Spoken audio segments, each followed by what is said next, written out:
NEET Yuji 2026 প্রশ্নপত্র ফাঁস কেলেঙ্কারি যতদিন গড়াচ্ছে ততই তা এক গভীর প্রাতিষ্ঠানিক সংকটের রূপ ধারণ করছে। এই মেগা কেলেঙ্কারি নিয়ে দেশ জুড়ে চলা সিবিআই তদন্ত ও তীব্র ক্ষোভের মাঝেই এবার কেন্দ্রীয় সরকারের দুই শীর্ষ মহলের বয়ানে ধরা পড়ল এক আকাশ পাতাল স্ববিরোধিতা ও ধোঁয়াশা।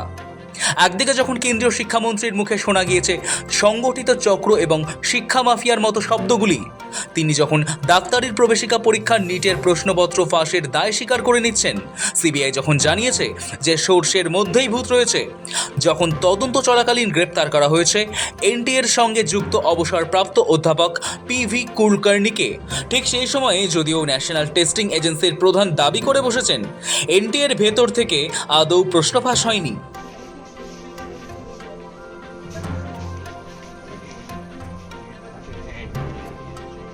গত 21 মে সংসদের একটি স্থায়ী কমিটির সামনে হাজিরা দিয়ে ন্যাশনাল টেস্টিং এজেন্সির অর্থাৎ এনটিএর ডিরেক্টর জেনারেল অভিষেক সিং দাবি করেছেন নিট ইউজি 2026-এর প্রশ্নপত্র নাকি কোনোভাবেই সিস্টেমের মাধ্যমে লিক হয়নি।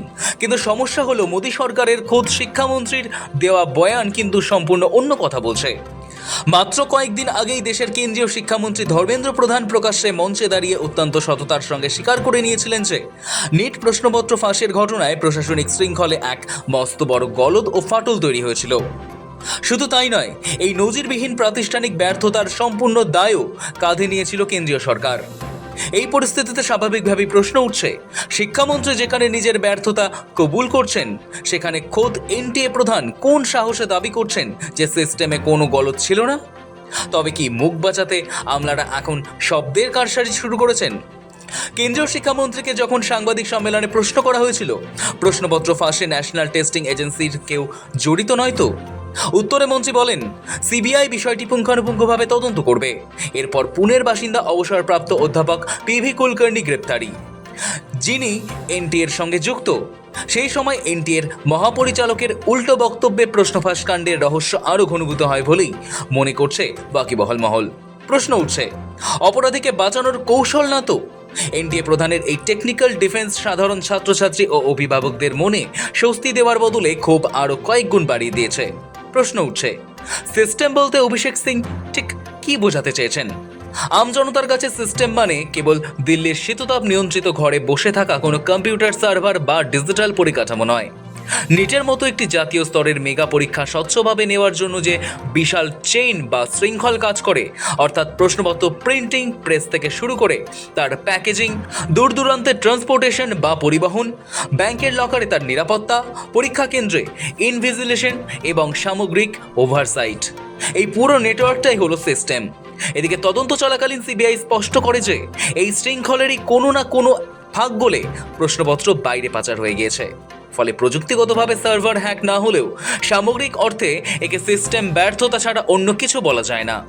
আর এই সরল সত্যটাই মানতে চাইছে না এনটিএ। নিটের এই গোলমেলে বার্তা সাধারণ পরীক্ষার্থীদের চূড়ান্ত বিভ্রান্তির মধ্যে ফেলে দিয়েছে।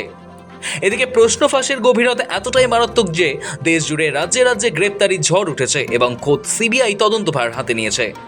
আর অন্যদিকে যে সংস্থা পরীক্ষা নিল তারা এখন প্রমাণ করতে ব্যস্ত যে তাদের ভেতরের ডিজিটাল ইনফ্রাস্ট্রাকচার বা ঘরের সার্ভার একদম অক্ষত রয়েছে। প্রশাসনিক স্তরে হয়তো এই সাফাই আমলাদের চাকরি বাঁচাতে সাহায্য করতে পারে, কিন্তু লক্ষ লক্ষ পড়ুয়ার হারানো বিশ্বাস ফিরিয়ে আনতে এটি সম্পূর্ণ ব্যর্থ।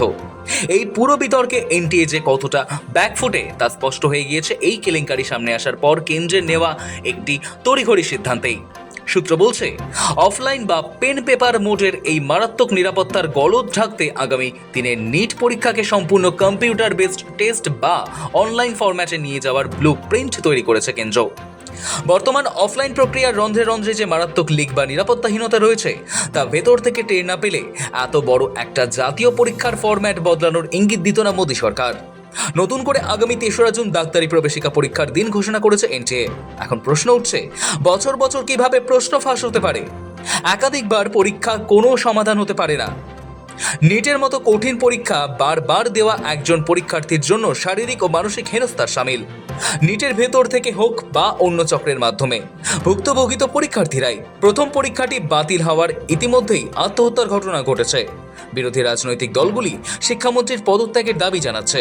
ব্যুরো রিপোর্ট, সময়, কলকাতা।